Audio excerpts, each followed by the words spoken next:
there's been researchers who have talked to kids, like sports psychologists or whatever, have talked to kids who decided to no longer Hmm. play. The response is that's what it Yeah. was. Like it just wasn't any fun anymore. I didn't like being told I was bad, or I didn't like, the anticipation of it.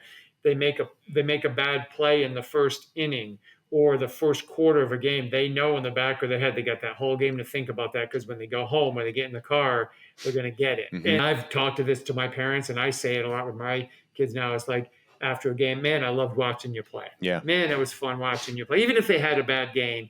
My son sometimes is hard on Hmm. himself. He goes, I wish I would have did this. I'm like, yeah, Yeah.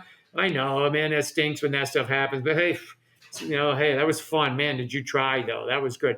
And so you kind of change the narrative. So I would study a lot of the top Olympic programs, whether it was ours or somebody else's. And well, the head of USA men's volleyball, he was great at developing the whole system, the whole program. But the one thing he always said, and he used to say to his coaches, you don't want a kid to quit because of your actions. He always tells and reminds every year, he said, I remind the coaches of that. Don't be the child's last coach because of your actions.